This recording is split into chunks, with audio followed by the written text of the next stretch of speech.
Hello everyone, my name is Moksha Patel and I am lecturer at Silver Oak University. In this video lecture, we will see what is frame, what is iframe, and what is the difference between frame and iframe. Okay, this is the sixth video lecture on the web technology. So let's begin. First of all, you have to go your Visual Studio. Okay, then create your new file, Control N. Save your new file frame.html. Okay, यहाँ पे मैंने practical 1 2 3 4 name नहीं दिए हैं। क्यों नहीं दिए हैं? क्योंकि यहाँ पे ये जो फ्रेम है वो फ्रेम सबसे पहले ये जानना जरूरी है कि इसका यूज क्यों होता है। ठीक है, फिर मैं आपको बताऊंगी कि मैंने इसका नाम प्रैक्टिकल 1 2 3 4 क्यों नहीं रखा है। ठीक है, ये जो फ्रेम है ये फ्रेम किस चीज के लिए यूज होती है कि अगर आप कोई ब्लॉग बनाते हो, अगर कोई आप वेबसाइट बनाते हो, वो फ्री ऑफ कॉस्ट बनाते हैं। जनरली लोग फ्री ऑफ कॉस्ट बनाते हैं। ठीक है, तो उन्हें ये जो वेबसाइट बना के आपने अपलोड किए सर्वर पे, उसके चार्जेस होते हैं। ब्लॉग अपलोड करते हो तो उसके चार्जेस होते हैं। सो जो ये चीजें बनाता है उसका क्या बेनिफिट है? तो उन लोगों ने क्या किया कि उसकी जो वेबसाइट है, ब्लॉग है, उसमें एक कॉर्नर रखा जहां पे वो लोग दूसरी चीजों के लिए एडवर्टाइज कर सके, ताकि जितने भी यूजर्स हैं जो उनकी वेबसाइट और ब्लॉग यूज कर रहे हैं वो लोग उन्हें विजिट करें। ठीक है, उन्हें विजिट करे वेबसाइट में से जो एडवर्टाइजमेंट है, तो एडवर्टाइजमेंट की जो कंपनीज है वो उन्हें पैसे देती है, जो जो भी मार्केटिंग कर रहे हैं उन्हें। ओके, सो ये जो चीज है ना वो उस चीज के लिए बनाई गई है फ्रेम। अब फ्रेम बेसिकली करती क्या है? आपका ये जो ब्राउजर है वो 100% है, तो उनको छोटे छोटे पार्ट्स में डिवाइड करती है ताकि आपका जो कंटेंट है वो भी आ जाए और एडवर्टाइजमेंट भी आ जाए। इसके लिए फ्रेम यूज होता है। अब मैं ये बताती हूँ कि मैंने क्यों इसका नाम प्रैक्टिकल 5.html नहीं रखा, क्योंकि ये जो चारों की चारों फाइल है वो हम इस प्रोग्राम में यूज करने वाले हैं कि ये जो है वो वर्क कैसे करती है, ये जो फ्रेम है वो वर्क कैसे करती है। और आप इस चारों के चारों प्रैक्टिकल से फेमिलियर हो तो आपको पता चलेगा कि कैसे अलग अलग फाइल्स आप एक ही ब्राउजर्स की स्क्रीन पे लेके आ सकते हो। अब करना क्या है, हमें हमारा जो बेसिक HTML का फॉर्मेटिंग है वो स्टार्ट करना है। HTML tag, then head, head के अंदर टाइटल इंसर्ट करेंगे, frame demo. Okay, then body tag. So till then हमने जितने भी प्रैक्टिकल किए हैं उन सारे प्रैक्टिकल्स में हमने बॉडी टैग लिया है। क्यों? क्योंकि बॉडी टैग रिप्रेजेंट करता है कि आपको ब्राउजर्स की स्क्रीन पे क्या चाहिए। यहाँ पे हम ब्राउजर्स के पार्ट करने वाले हैं, तो उसके लिए अभी तक जितने प्रैक्टिकल किए उसमें और आगे आने वाले हर एक प्रैक्टिकल में बॉडी टैग की जरूरत हमें होगी। पर इस पर्टिकुलर ये जो फ्रेम का प्रोग्राम है उस फ्रेम में HTML में बॉडी की जरूरत नहीं होती है। ठीक है, क्योंकि हम हमारा जो ब्राउजर है उसकी स्क्रीन को हम क्या करते हैं? डिवाइड करते हैं। हम क्या करते हैं? डिवाइड करते हैं। इसीलिए अब हम यहाँ पर बॉडी की जगह लिखेंगे फ्रेम सेट। ओके, अगर ये रेड कलर में आ रहा है तो डोंट वरी, ये कोई एरर नहीं है। ठीक है, फ्रेम सेट। अब ये जो फ्रेम सेट है, ये जो फ्रेम है, ये फ्रेम अब पुराना हो चुका है। ठीक है, इसकी जगह पे अभी आई फ्रेम वर्क कर रहा है। इसके बाद हम आई फ्रेम देखेंगे। पर अगर आपको आई फ्रेम सीखना है तो पहले आपको फ्रेम आना जरूरी है। आपको फ्रेम पता होना चाहिए कि फ्रेम होता क्या है और वो कैसे वर्क करता है। ठीक है, फ्रेम सेट। अब ये जो फ्रेम सेट है इसको अगर हम प्रोग्राम को सेव करके ये प्रोग्राम रन करेंगे, अब हम जाते हैं वेबटेक वाले हमारे फोल्डर में, फाइल, राइट क्लिक करेंगे, ओपन विथ गूगल क्रोम। ये प्रोग्राम हमने रन किया, कुछ भी आ रहा है? नहीं आ रहा है। ठीक है, हमें पहले बताना तो पड़ेगा हमारे फ्रेम सेट को कि हमें हमारे ब्राउजर को कितने पार्ट में डिवाइड करना है और कहाँ कहाँ से करना है, हाउ एंड वेयर। सो उसके लिए आपको एट्रीब्यूट यूज करना पड़ेगा, कॉल्स एंड रोज। अब यहाँ पे कंफ्यूज मत होना, इसके पिछले वाले वीडियो में जब हमने टेबल देखा था वहां पे हमने रोस्पान एंड कॉल्सपान यूज किया था। रोस्पान क्या करती है, आपकी टेबल, जो टेबल है उसमें रो डिफाइन करती है, and colspan define your column. Okay, यहाँ पे भी सेम ही है। रोस्पान और कॉल्सपान की जगह पे यहाँ पे क्या है, rows and cols. Instead of rowspan and colspan, here cols and rows. Cols क्या करती है, आपकी जो स्क्रीन है उससे vertically, see my gesture, okay, vertically divide करती है। एंड रोज, रोज है वो आपकी स्क्रीन को हॉरिजॉन्टली डिवाइड करने में यूजफुल होती है। मुझे अभी मेरी स्क्रीन के अंदर क्या चाहिए, वर्टिकली पार्ट चाहिए। अब वर्टिकली पार्ट करने के लिए मैंने यहाँ क्या लिखा है, कॉल्सपान। अगर अब मेरी जो स्क्रीन है वो स्क्रीन क्या है, 100% है, सो आई will divide it into two parts. How? 50% first part, second is again 50%. Okay, program save करिए, then refresh your program, nothing.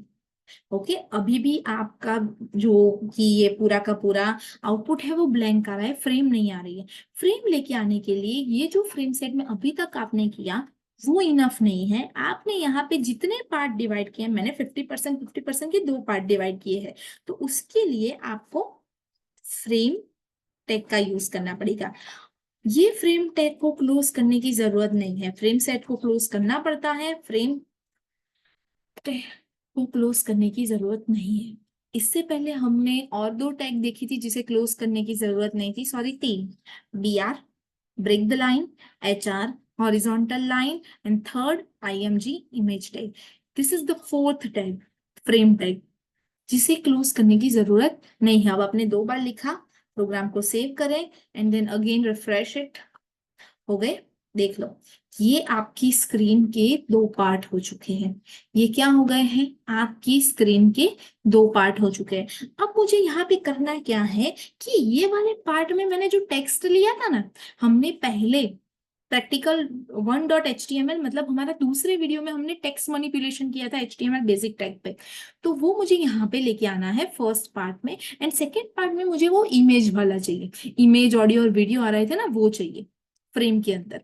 ठीक है, तो मुझे करना क्या पड़ेगा, back to my visual studio code, then write SRC attribute, here is also SRC attribute, so practical1.html। अब देखो हमारी ये जो फ्रेम है, frame.html और practical1.html दोनों ही अगर सेम लोकेशन पे है, प्लीज इस चीज को बहुत ही केयरफुली देखिएगा। if you're both the file on the same folder, so आप डायरेक्टली फाइल का नाम लिख सकते हैं। You have to write directly in your file name. Okay, अगर वो दोनों अलग अलग फोल्डर में है, अगर ये प्रैक्टिकल 1 को उठा के ये मैं डेटा वाले फोल्डर में डाल दूं तो मुझे डेटा फोल्डर मेंशन करना पड़ेगा। पर अभी हमारी frame.html और practical1.html दोनों ही सेम लेवल पर है, सेम फोल्डर में है, सेम ही जगह पर है, तो हमें पूरा का पूरा पाथ लिखने की जरूरत नहीं है, सिर्फ फाइल नेम। ये सबके लिए वैलिड होगा, चाहे वो इमेज हो, ऑडियो हो, वीडियो हो, जो भी चीज आप अपने ब्राउजर में लेके आना चाहते हो वो हर एक चीज के लिए।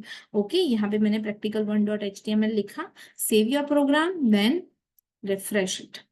ओके, यहाँ पे टेक्स्ट मैनिपुलेशन आ गया। अभी दूसरे पार्ट में अभी कुछ भी नहीं आया है, अभी दूसरे पार्ट में कुछ भी नहीं हुआ है, तो दूसरे पार्ट में हमें क्या लेके आना था, इमेजेस। इमेजेस हमारे कौन से प्रोग्राम में थे, थर्ड प्रैक्टिकल में थे। तो अब मैं क्या करूंगी, फ्रेम में जाऊंगी, दूसरे में पाथ दूंगी practical3.html and save, refresh. Okay, so ये आ गया। तो ऐसे ही आपकी एडवर्टाइजमेंट दिखाई जाती है, एक तरफ आपके टेक्स्ट का कंटेंट और दूसरी तरफ आपके जो भी एडवर्टाइजमेंट है वो। अब आप कहेंगे कि टेक्स्ट का कंटेंट तो ज्यादा होता है, 50-50 पार्ट में नहीं होता है, एडवर्टाइजमेंट का पार्ट तो मतलब कम होता है, तो उसके लिए क्या करना पड़ता है, just reduce your percentage. Okay, here I use 70-30। Okay, so refresh it, हो गया। सो आपकी मेन फ्रेम बड़ी हो गई एंड एडवर्टाइजमेंट फ्रेम छोटी हो गई। ठीक है। ऐसे ही आप अगर और भी पार्टीशन चाहते हैं तो आप कर सकते हैं। ये जो मैंने लिया है वो वर्टिकल लिया हुआ है। अगर मुझे हॉरिजॉन्टली चाहिए, अगर मुझे हॉरिजॉन्टली चाहिए तो मैं क्या करूंगी? अगर मुझे ये जो हेलो वर्ल्ड है वहां भी नीचे एक पार्ट चाहिए, अगर मुझे हॉरिजॉन्टली चाहिए, ये एज इट इज रहना चाहिए, जो डोरेमोन वाला पीक आता है वो खुश रहना चाहिए। ठीक है। सो यहाँ पे मुझे और दो पार्ट करने हैं और वो पार्ट होने चाहिए हॉरिजॉन्टली। ये वाली जो डोरेमोन वाली फ्रेम है वो अफेक्ट नहीं होनी चाहिए। तो उसके लिए क्या करना पड़ेगा? हमें एक और फ्रेम सेट लेनी पड़ेगी। क्या लेना पड़ेगा? एक और फ्रेम सेट के अंदर फ्रेम सेट लेनी पड़ेगी। तो ये वाली जो फ्रेम सेट है मैं उसे पूरी की पूरी कॉपी कर रही हूँ। तो ये वाली जो फ्रेम सेट है उसे मैंने क्या किया? कॉपी किया हुआ है। उसे मैं मुझे क्या करना पड़ेगा? यहाँ पे मैं पेस्ट कर रही हूँ, अभी मैं यहाँ पे पेस्ट कर रही हूँ। अब मैं यहाँ से प्रैक्टिकल 1 हटा रही हूँ। क्यों? क्योंकि उसी की जगह पे मैंने फ्रेम सेट लिया हुआ है। देखो मैंने यहाँ पे दो पार्ट लिए हुए हैं तो मेरे दो ही पार्ट होने चाहिए। पहला पार्ट फ्रेम की जगह पे क्या आया है? पूरी की पूरी नई फ्रेम सेट। और दूसरा पार्ट ये रहा। ठीक है। अब ये जो मैंने नहीं लिया उसमें मैं चाहे जितने भी पार्ट करूं उतने मैं कर सकती हूँ। ठीक है। यहाँ पे भी मैंने 70-70 की जगह 50-50 कर देती हूँ। और मुझे हॉरिजॉन्टली चाहिए तो रोज की कॉल्स की जगह मैं यूज करूंगी रोज। ठीक है। यहाँ पे प्रैक्टिकल 1 एज इट इज रहेगा। देखो क्यों, मैं बताती हूँ। सेव करो program and then refresh it. ये हो गई दो पार्ट, पर यहाँ पे भी प्रैक्टिकल 3 की वजह से क्या आ रहा है? डोरेमोन आ रहा है, जबकि नहीं आना चाहिए। हमने जो अभी प्रैक्टिकल नंबर 4 में टेबल लिया था वो टेबल आना चाहिए। Save and run. ओके, हो गया। सो ये क्या है? ये आपकी फ्रेम है जो आप हॉरिजॉन्टली और वर्टिकली डिवाइड कर सकते हो। और अगर आपको अलग अलग, इसमें अब हम टेक्स्ट नहीं ले सकते, इसमें हमें सिर्फ और सिर्फ एक ही एट्रीब्यूट यूज कर सकते हैं फ्रेम में, और वो है एसआरसी। एसआरसी के अलावा और कोई भी चीज हम यूज नहीं कर सकते जहां पे भी हमने फ्रेम सेट और फ्रेम लिया है। ऐसा क्यों? क्योंकि उसमें बॉडी नहीं है, तो आपकी जो टेक्स्ट मैनिपुलेशन है वो कुछ नहीं होगी, इमेज ऑडियो वीडियो नहीं आएगा। उसके लिए आपको नई फाइल बनानी पड़ेगी और वो नई फाइल आप इसमें इंसर्ट कर सकते हो। ठीक है। इसमें आप कुछ भी अपनी तरीके से नीचे पैराग्राफ टैग नहीं लिख सकते, क्योंकि बॉडी ही नहीं है तो पैराग्राफ का कोई मतलब नहीं बनता है। ठीक है। तो ये आपने क्या किया? आपने पूरी की पूरी फ्रेम जो है वो फ्रेम को डिवाइड कर दिया अपने हिसाब से। अब आप यहाँ पे एडवर्टाइजमेंट रखना चाहते हैं, एडवर्टाइजमेंट रखिए। यहाँ पे कुछ इंपॉर्टेंट चीज ऐड करना चाहते हैं वो कीजिए। यहाँ पे आप अपनी वेबसाइट का इंट्रोडक्शन देना चाहते हैं वो भी आप कर सकते हैं। डिपेंड करता है आपके ऊपर कि आपको क्या चाहिए और किस लेवल पे चाहिए। ठीक है। तो ये पूरा का पूरा फ्रेम है। अब हमें अगर फ्रेम को और भी डिवाइड करना है, ये देखो यहाँ पे दो फ्रेम है, अगर मुझे 3 फ्रेम चाहिए तो क्या करना पड़ेगा? मुझे अगर हॉरिजॉन्टली 3 फ्रेम चाहिए तो दो की जगह मैं उसे 3 पार्ट में डिवाइड करूंगी। 33%, कॉमा 33%, कॉमा 33%। ओके। और अगर हमने यहाँ पे 3 पार्ट में डिवाइड किया है तो it is compulsory to write a frame 3 time. Okay. अगर हम एसआरसी नहीं लिखते तो चलेगा, पर फ्रेम तो लिखनी कंपल्सरी है। ओके। देन ये उसको 33 में डिवाइड कर देंगे, और जहां पे भी स्क्रोलिंग की जरूरत पड़ेगी वो अपने आप ही स्क्रोल ऐड कर देंगे। तो ये हमने क्या किया? 3 पार्ट में। अगर हमें 4 पार्ट में डिवाइड करना है, सिंपली 33 की जगह पे हमें क्या लिखना है? यहाँ पे 25, कॉमा, यही कॉपी कर देंगे। 25, 25, 25, 25, लास्ट वाला कॉमा हटा दीजिए। अब जबकि ये 4 पार्ट में है तो हमें 4 बार फ्रेम लिखनी पड़ेगी। You have to write 4 time frame. Right? Refresh it. तो ये उसके 4 पार्ट डिवाइड हो चुके हैं, और आपकी एडवर्टाइजमेंट एज इट इज जो कि होनी चाहिए वही है। तो ये था पूरा का पूरा कंसेप्ट फ्रेम का। अब आई फ्रेम क्या है और what is the use of I frame? आपने एक चीज इसमें देखी होगी कि अगर आप फ्रेम की कोई भी चीज ले रहे हो, फ्रेम का कोई भी प्रैक्टिकल कर रहे हो, तो उसमें उस पर्टिकुलर फाइल में आप कहीं भी टेक्स्ट नहीं लिख पा रहे हो। और दूसरी बात, आप जो हाइट विड्थ है वो हाइट विड्थ एक फिक्स लेवल पे ही आपको चेंज करनी पड़ेगी, ठीक है। जबकि आई फ्रेम में ऐसा कुछ नहीं होता। फ्रेम में हम बॉडी टैग ही नहीं ले पा रहे हैं, ठीक है, तो उसके लिए अलग अलग फाइल बनाओ और फिर उसे मर्ज करनी पड़ती है। जबकि आई फ्रेम में ऐसा कुछ नहीं होता, जैसे हम किसी भी फाइल में इमेज ऐड करते हैं वैसे ही हम आई फ्रेम यूज कर सकते हैं। और आई फ्रेम का काम भी सेम ही है जैसा आपका फ्रेम का है, कि अलग अलग फाइल्स को लेके आना स्पेशली फॉर एडवर्टाइजमेंट, या फिर कोई मैप है, आपने काफी सारी वेबसाइट में देखा होगा कि मैप जो है वो छोटा सा हर एक वेबसाइट में आता है, तो उस सारी चीजों के लिए आई फ्रेम यूज होता है। उसमें आप बहुत ज्यादा डिजाइन दे सकते हो और बहुत ही अट्रैक्टिव बना सकते हो, जबकि आप फ्रेम को नहीं बना सकते, क्योंकि ये जो है वो बॉडी टैग इंक्लूड नहीं करती है, तो सीएसएस भी आप इसमें इंक्लूड नहीं कर सकते हो, ठीक है। तो इसी के साथ फ्रेम यहाँ पे खत्म होता है। अब हम स्टार्ट करेंगे आई फ्रेम, तो उसके लिए हम नया पूरी की पूरी फाइल नहीं ले रहे हैं। ओके, फाइल को सेव करो, आई फ्रेम करके मैं वो फाइल सेव कर रही हूँ, .html। आई फ्रेम करके वो फाइल सेव किया, आई फ्रेम .html। मैंने यहाँ पे बेसिक पूरा का पूरा कोड लिख दिया है, आप इस पर अभी ध्यान मत दीजिए, आपको जितना काम का है वही रखिए। ये एक शॉर्टकट है जो मैं इस सीरीज को खत्म होने से पहले आपको दिखाऊंगी, कि अगर आपको बार बार नहीं लिखना है तो क्या करना होगा। जब हम HTML5 पढ़ेंगे तब ये शॉर्टकट हम बहुत ही अच्छी तरीके से समझेंगे। ओके, अब यहाँ पे हम क्या करेंगे, बॉडी भी है, हेड भी है, सब कुछ है। अब हमें करना क्या है, यहाँ पे लिखना है आई फ्रेम देन स्पेस src। आपको जो भी फाइल चाहिए, सपोज प्रैक्टिकल 1 चाहिए, प्रैक्टिकल 1, इसमें आप इमेज ऑडियो वीडियो सब डाल सकते हो, उसमें नहीं डाल सकते, फ्रेम में आप नहीं डाल सकते, आपको कंपलसरी उसमें कोई HTML फाइल ही इंक्लूड करनी पड़ेगी, कोई आप इमेज इंक्लूड नहीं कर पाओगे। आपको अगर इमेज इंक्लूड भी करना है तो आपको उसके लिए HTML फाइल बनानी पड़ेगी, उसमें इमेज रखना पड़ेगा और वहां से लेंगे। यहाँ पे आप डायरेक्ट भी इमेज, हम देखेंगे पहले ये वाली फाइल देख रहे थे, practical1.html, देन फ्रेम को क्लोज करेंगे, ठीक है। प्रोग्राम को सेव किया, रन करते हैं। अब रन करने के लिए यही प्रोग्राम को कॉपी करो। अब देखो, हर बार अगर वहां पे नहीं जाना हो तो इसे कॉपी करो, फ्रेम की जगह पे उसका नाम हमने क्या रखा था, आई फ्रेम। ये हो गई हमारी आई फ्रेम रेडी। और ये आपको आपके हिसाब से फ्रेम में डिवाइड करके देगी। अगर आपको छोटी सी एडवर्टाइजमेंट रखनी है, एक ही एडवर्टाइजमेंट रखनी है, तो उसके लिए पूरा ये लेने की जरूरत नहीं है, आप इतना छोटा बॉक्स बीच में कहीं पे भी रख सकते हो, ठीक है। अब अगर इसकी हाइट विड्थ ऐड करनी है तो जैसे ही हमने इमेज में किया था वैसे ही height 500 pixel, width 200 pixel, then program को सेव करें एंड देन रन करें।